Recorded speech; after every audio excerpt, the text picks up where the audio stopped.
Good afternoon. I'm John Blackledge, internet analyst from TD Cowen.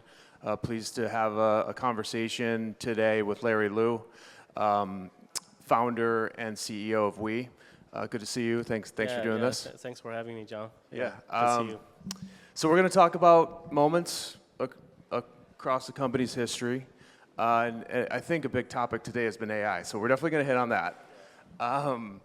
But maybe if we could just go back to the beginning. You founded the company as a group buying platform on WeChat. Maybe you could talk about like what the catalyst for doing that was, what you were trying to solve for, what you learned, when you started the company. Yeah. So my personal background, I was an engineer. I was an immigrant to the U.S. I came here in 2003. So by 2014, when I quit my job to do Weee, I've been here. I experienced the difficulty of buying like Chinese food. Usually Chinese supermarkets are far away, and mainstream supermarkets don't have what the Chinese immigrants want. So I knew there was a problem, but I didn't know how to fix it. So I saw WeChat became super popular among the just Chinese immigrants. And I saw people were talking about how hard it is to get the authentic food. And some people actually emerged to take the lead to say, hey, I know this vendor from someplace. They have the good stuff. If you guys want to buy together, just text your order right in the group. I'm going to go get for you or have the vendor deliver to our community. Yeah. So I saw that was very intriguing. I knew e-commerce.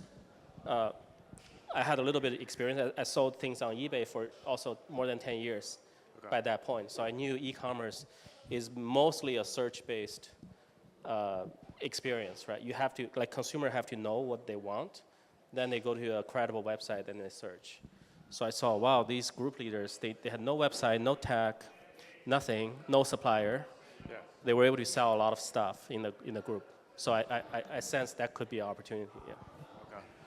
And during those first few years, what were some of the key learnings and also some of the pain points that you observed?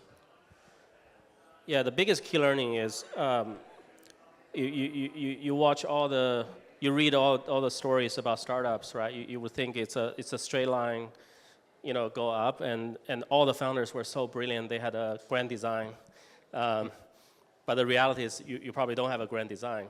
You observe some phenomena, right? You had some theory, then you think things will work out a certain way.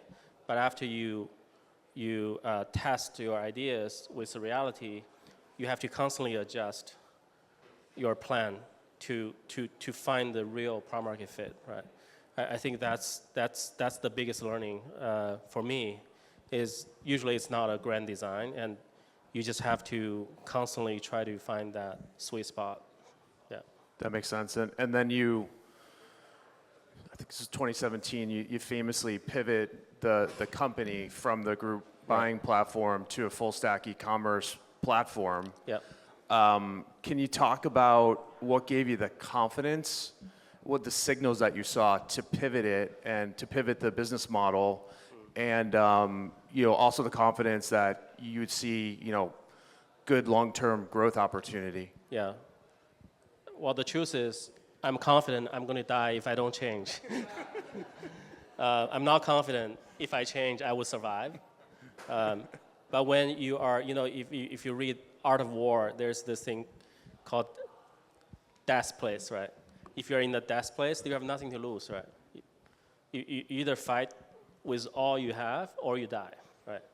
So basically, at the time, I felt like, okay, we probably also only had enough money to try one idea, and we were lucky that before the pivot, we actually started to experiment a little bit of delivery, because the group buy model, customers have to drive to their neighbor's garage to pick up things, and usually the selection is very limited, and people still ended up going to the supermarket. Right. So that didn't fundamentally solve the problem. So we like a few months back, we started experimenting a little bit delivery.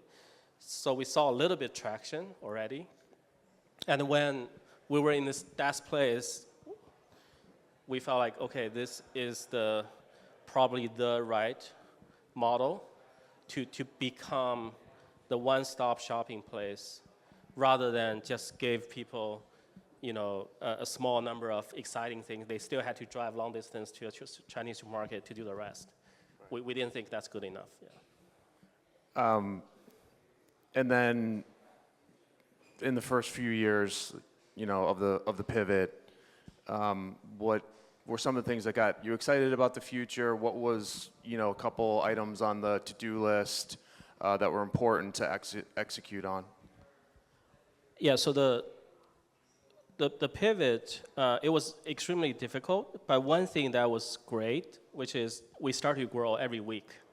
So once the model works, it's like you can feel the tailwind, right? When the model is not good, everything seems so hard, but when the model is working, you feel the tailwind right away.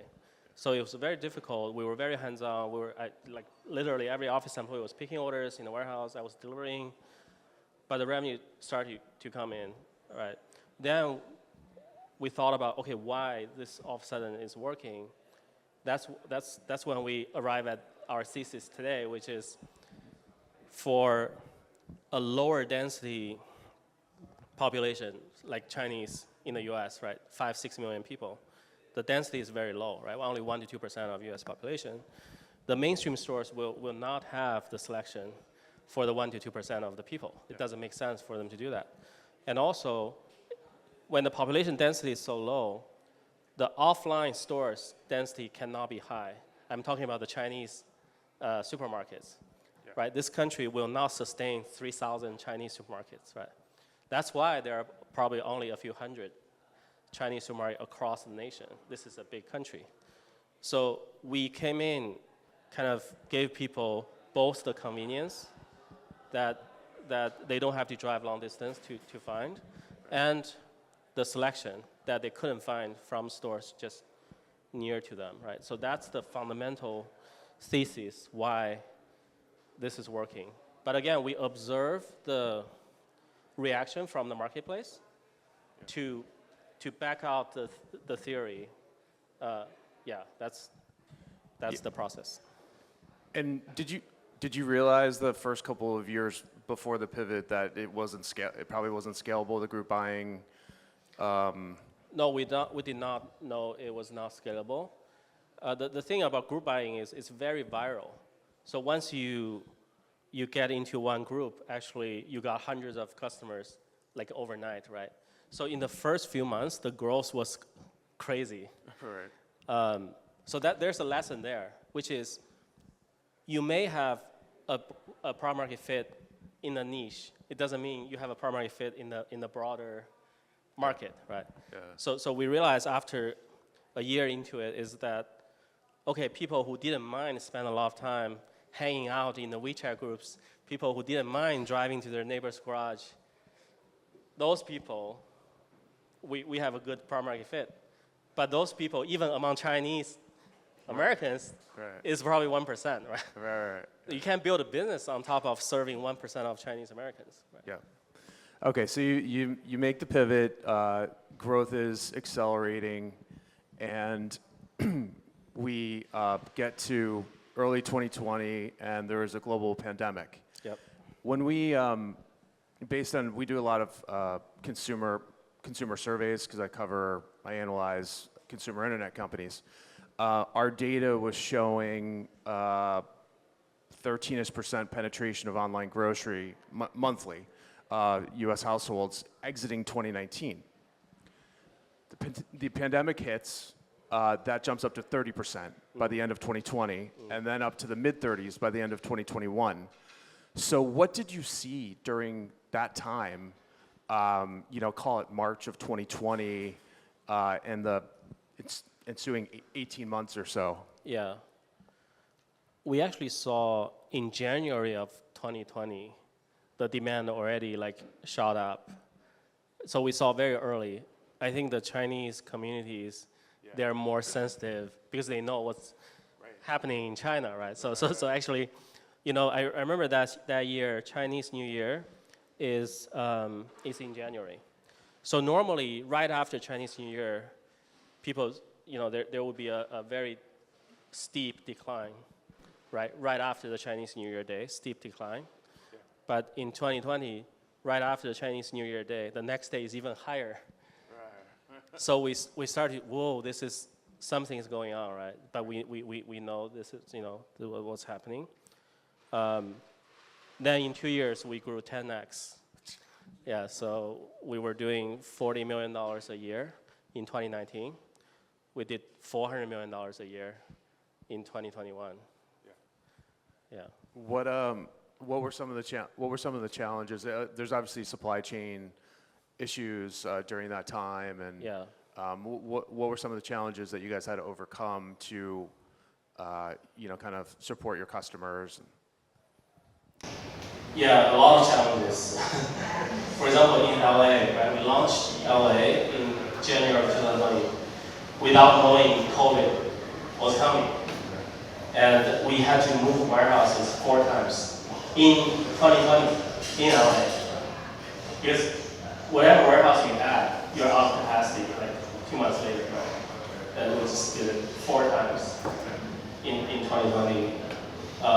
Imagine you have to change warehouse without skipping a single day of delivery.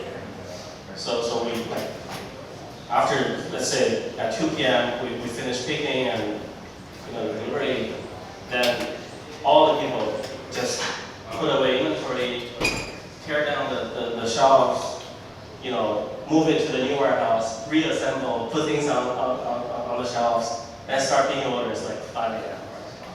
It's full of all the team.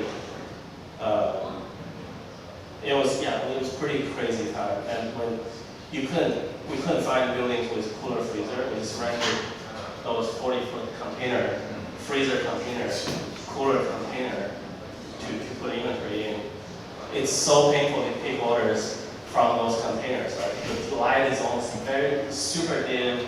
Inventory has no location. Like you go in, you look at a piece of paper. It's like, okay, where is this dumpling? In this 40-foot freezer. So it's very, very crazy.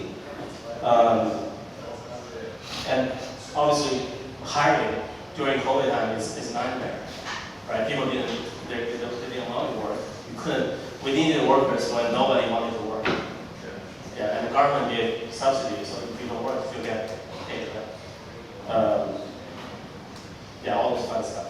So then we get to 2022, kind of emerging. People are starting to move around a little bit more. We're noticing in our data that people are moving around a little bit more. That the peak online grocery demand broadly in the U.S. was off peak levels. It was in the high 20% area. You said you grew 10x from 2019 to 2021, and then so what did you see, kind of 2022, 2023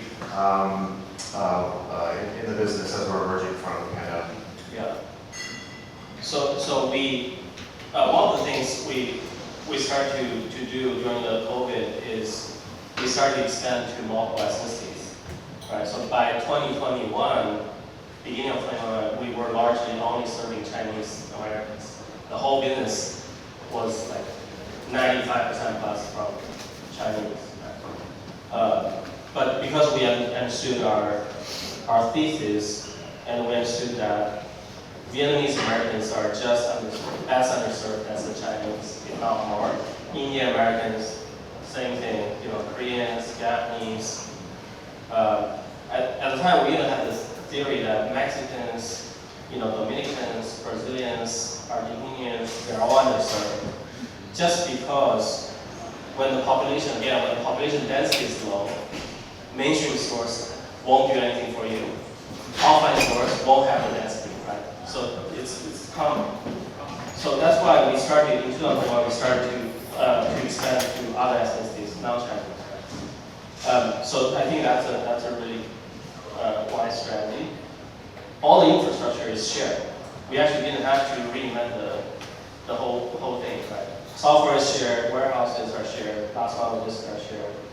We only needed to have a small team to add the assortment needed for each of the ethnicities, and we have a small marketing team to do the go-to-market for each of the businesses. So that became the growth engine. Right? So after COVID, we just crossed $1 billion of sales. Right? So you can see like 2.5x since 2022.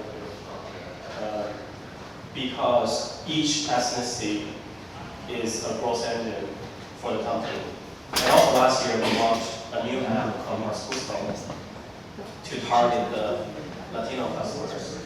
So that first year we beat our internal plan by 40%.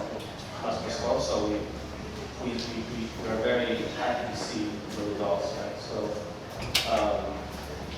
yeah, so although the macro environment, people are moving around, like you said, spend less online, but the fundamental pain point our customers are facing is there, right? With or without COVID, they just couldn't get the food they want easily, and we're we're solving that problem.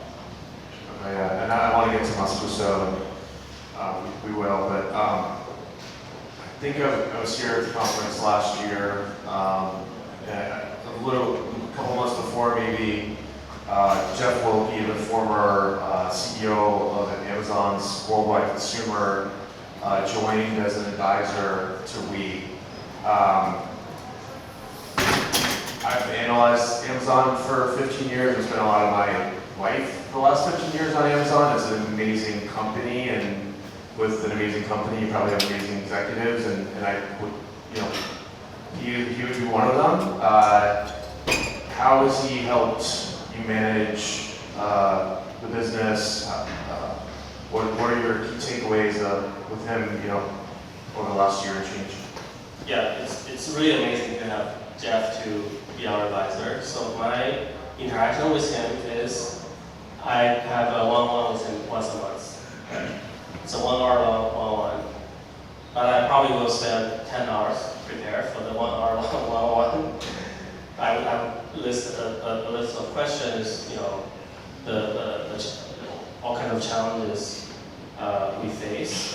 So I learned tremendous amount of things from Jeff. It's just immeasurable, right? It's so great.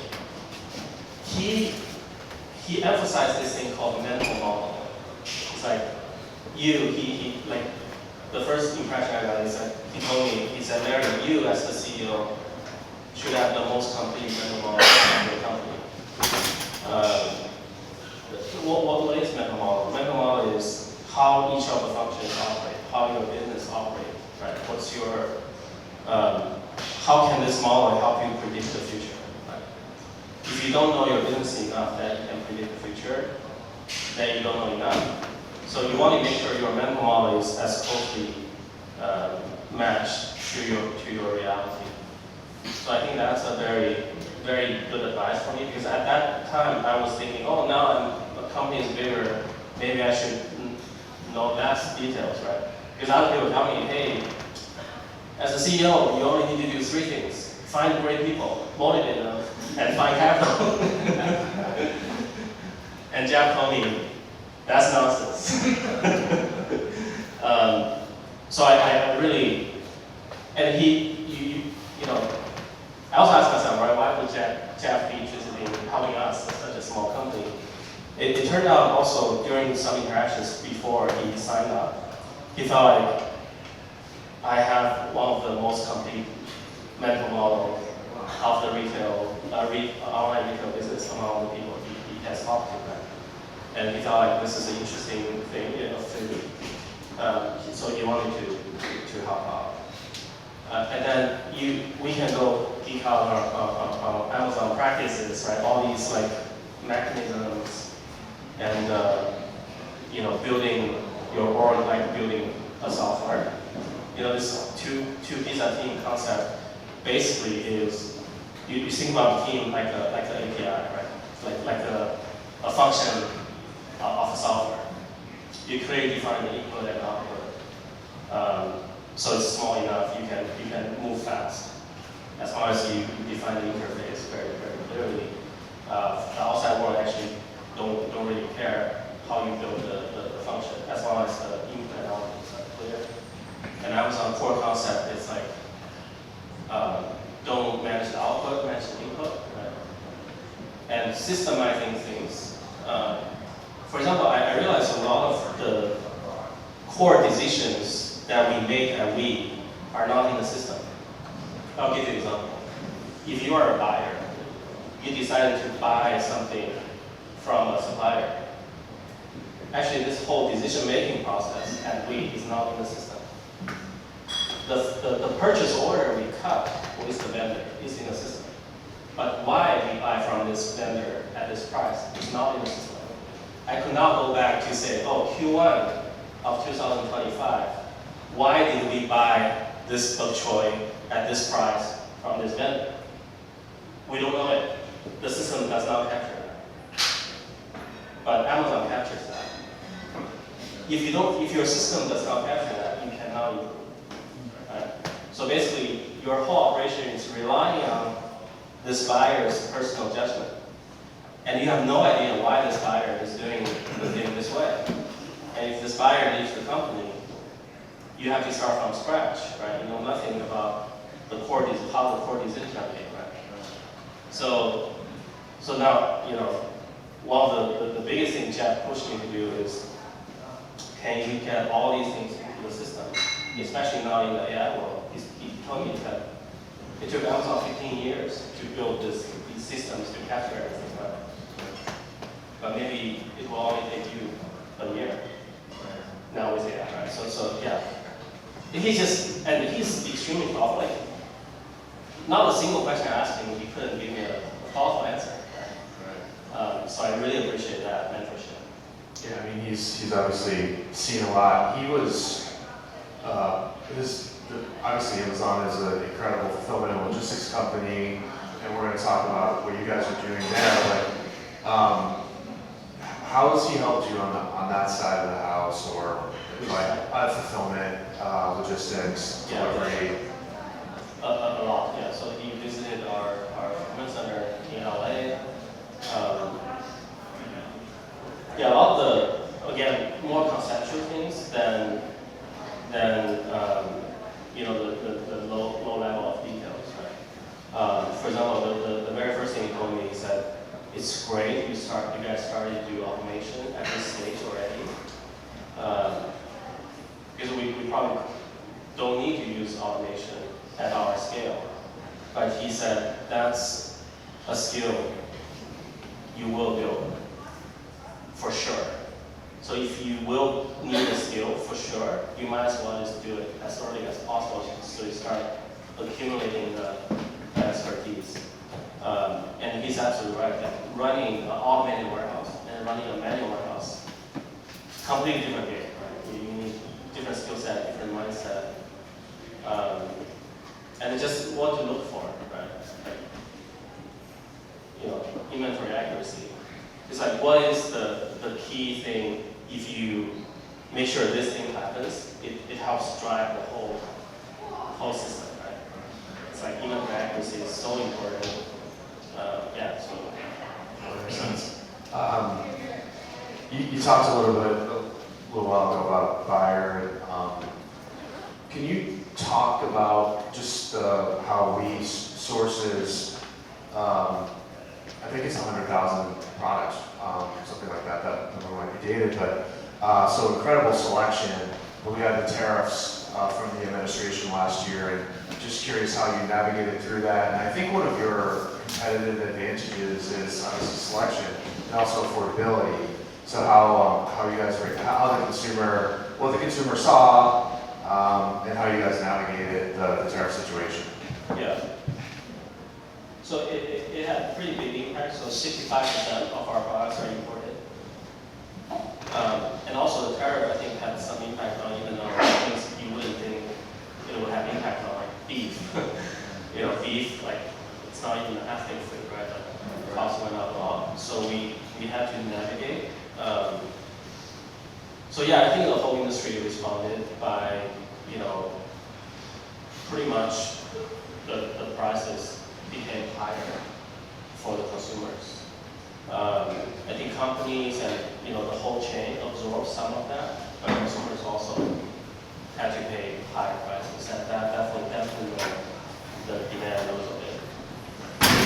A little while ago, you mentioned Moscuso.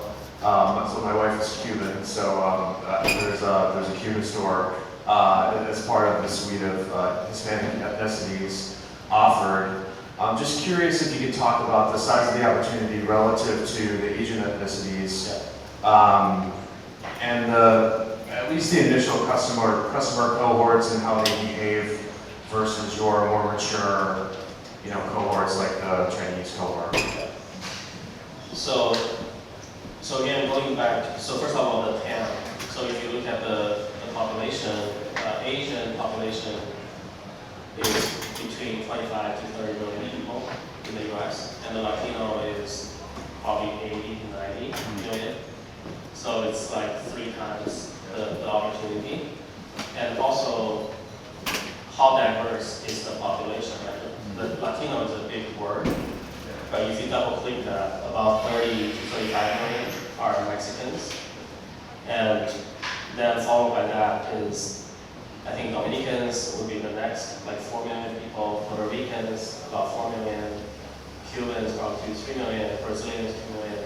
So it's actually very fragmented, right, from the country of origin perspective. If you talk to anyone, if you talk to a Cuban, you're like, are you eating the same thing as Mexicans? Right? We looking from outside, we're like, oh, Latinos all eat the same thing. Or Asians, like, how different can Japanese and Chinese eat, right? You would think, but if you talk to Japanese, what are you talking about? On the plane here, I was watching a documentary. It's called the History of Ireland. Right? Okay. Wow. Yeah, wow, there you go. I'm like, wow, the divide between the British people and Irish people is so deep, I had no idea at all. It must be buddies, right? So the world is a very complex place, and people have very different tastes.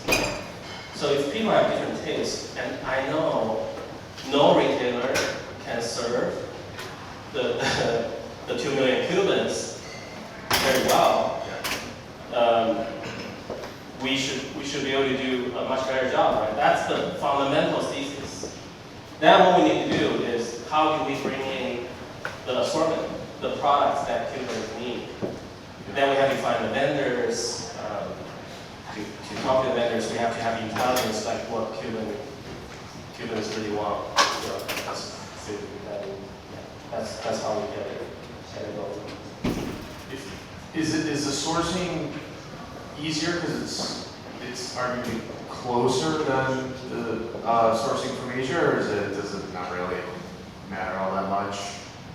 So the good news is the suppliers are there, because you do have some offline supermarkets right that buy, but they're very fragmented.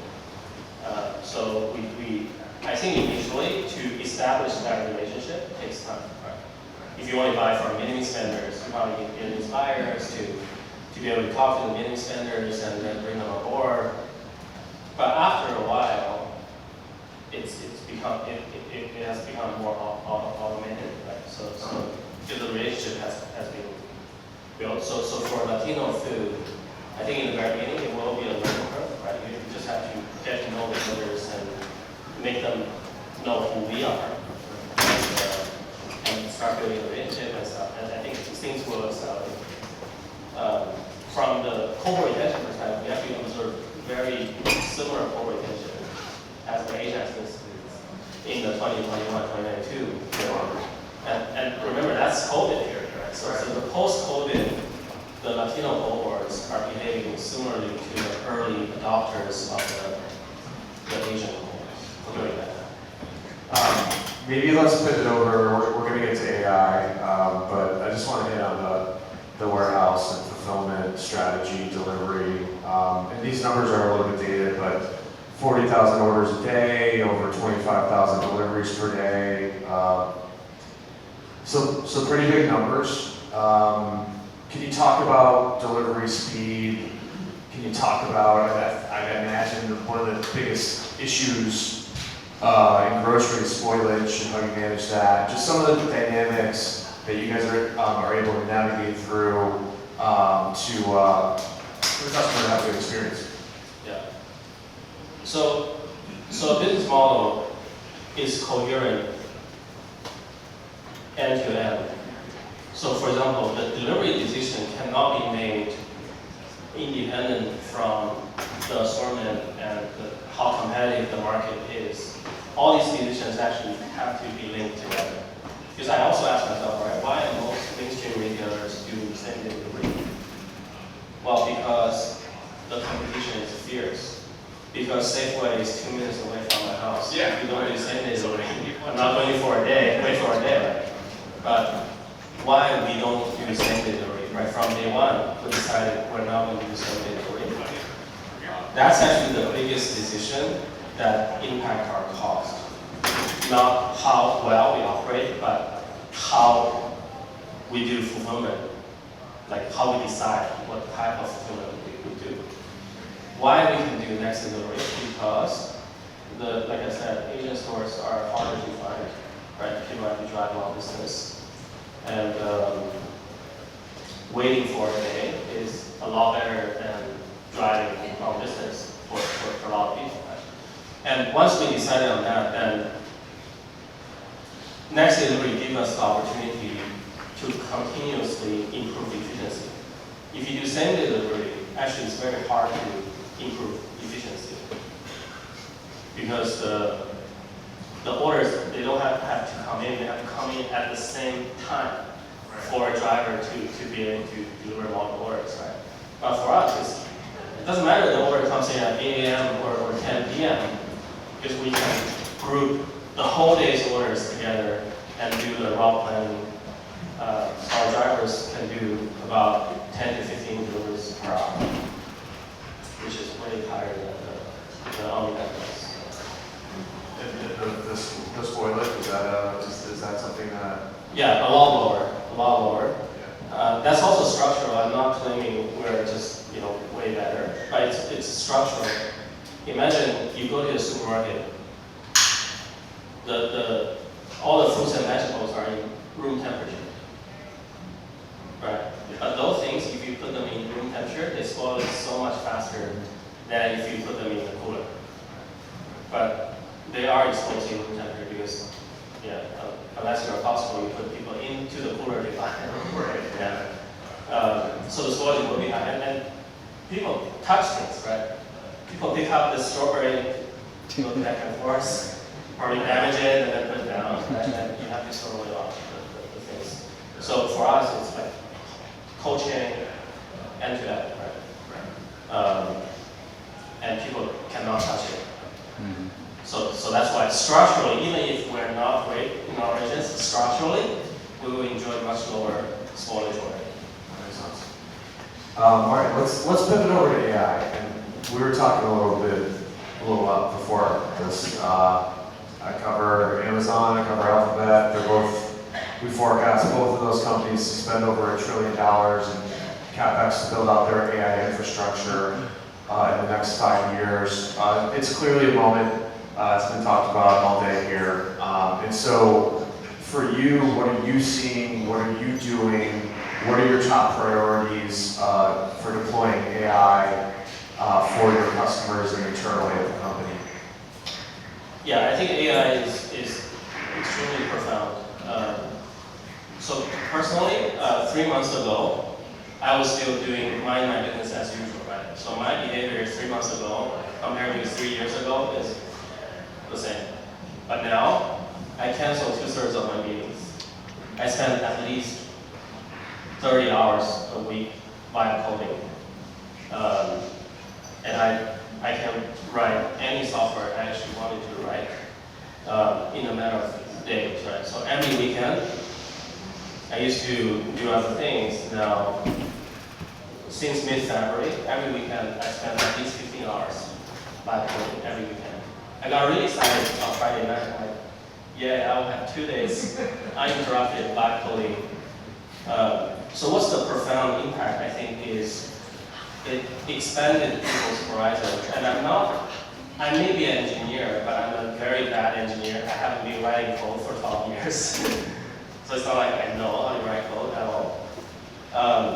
If I expanded my horizon, anything I don't know, I just ask, right? Oh, I don't know how to get GitHub credential, you just ask. Okay, you just ask and say, oh, I'm really bad, I don't know how to get GitHub account going, show me the steps, right? It's like, oh, I don't know how to write this, you know, well, I don't know how to get this token, and they just tell you how to get it. So I'll give you a real example how to help our company be more efficient. Say I'm a business leader. I have this feature. I said I only buy produce better. I receive 15 price lists every day. I want to build a software for my buyer to automatically use system to recommend which vendor to buy from for this 100 SKUs this buyer calls. Right? Before, if I have this idea, I find the product manager. I talk to the product manager. The product manager would get 50% of what I wanted, and then the product manager said, oh, I need to interview 10 buyers, and back and forth, the product manager needs to talk to engineers. 3 months later, the product manager will give me a piece of document called product requirement document. And I read the document, it's super dry. I would be like, okay, what the heck, go do it. And then another 6 months happen. Another 3 months later, they show me the first screen, right, the flow. And I'm like, this is so bad. You have to redo it, right? What I just described to you, this whole 6 months thing, now can get condensed into 2 days. Yeah. So whoever is the builder can talk to these 5 parties, and then just vibe code the whole thing in 2 days. I'm not saying that's already production grade stuff, right? It's not production grade, but the most time-consuming thing in a mid-sized company like us is actually alignment across different teams, right? So that whole alignment timing can be cut from 3 to 6 months to 2 days. Yeah, you can actually show the real interfaces and get all the 5 parties here. Okay, is this what you want? If it's not what you want, tell me how I should fix it. Is at the company, I imagine you're doing it. Are you, kind of encouraging your employees to use it and increasingly use it? Like yes.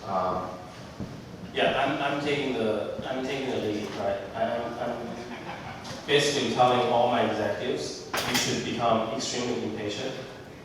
Don't let people to tell you to measure things in weeks, right? All the answers should be in days. How many days you can show me something, right? It just will dramatically speed up the company. And the thing Wilkie told me, like I share with you, the decisions are not in the system, right? I asked myself why the decisions are not in the system. Because it's so time-consuming to write software to capture the decision, right? You will need a massive software engineering team. You need to do so many such alignments before people even develop the software. They gave up already. They're like, oh, this is too much, right? So it's not like they don't want those things into the system. They couldn't. They didn't have the resource or they didn't have the appetite. But now, if this thing can happen so quickly, people actually want to get the things into the system, right? So that's a profound change. So, if I'm hearing you correctly, this profound technology will accelerate efficiencies at the company. With my analyst hat on, how does it, I get that, so productivity gains, maybe savings. Does it also help on consumption, like on the consumer-facing side? What might we see, or is it just better product assortment or something, or better pricing because of these efficiencies? Any color there? Yeah, so first of all, the bottom line and top line are interconnected. For example, if we gain 5 points on margin through the bottom line, we can actually do more promotion, we can lower the price to drive the top line growth. So they are already interconnected, especially for our business because it's very complex. You mentioned the Cuban store. We couldn't have launched Cuban store without using AI. Because before, to launch a store, we still need to hire a few people for that business. But now it's all automated and it's all like, yeah, you know, AI driven. Our business, let's say if we have 40 SSDs we serve in 40 different markets, we have 1,600 different storefronts across the nation. How do you manage 1,600 storefronts? If you have one person to manage one storefront, it would take 16,000 people, right? But then if you automate the thing, right, if you build, say, I just built an agent called Thai Manager. It's literally taking care of the Thai customers, right? It monitors all the signals every day, and if something is abnormal, it generates an action item for a specific team to take care of, right? So this Thai manager is managing the Thai stores, and you have, you know, and by the way, Thai is only 300,000 people. Like, I would challenge any company, how can you launch a segment with so few people and still make it profitable? But Thai alone is going to do roughly like $10 million a year revenue for us, right? But it's all, It's amazing. We only have a couple minutes left, and if folks in the audience have a question, please. Barry, first of all, huge fan of Weee and what you've built. It made my life easier to put in the kitchen now. So before the panel, there were some people who was representing the investment arm. And I think the benefit of being a retailer is you have so much access to data, like all the CPG products that you deal with, see the velocity, and therefore you have a sense of what will succeed as a brand. So as we have access to unique, ethnic food data, do you see any opportunities for Weee to also invest in the brands that we represent? Maybe not now. yeah, we're not doing outside investment, but we're launching a lot of private label products.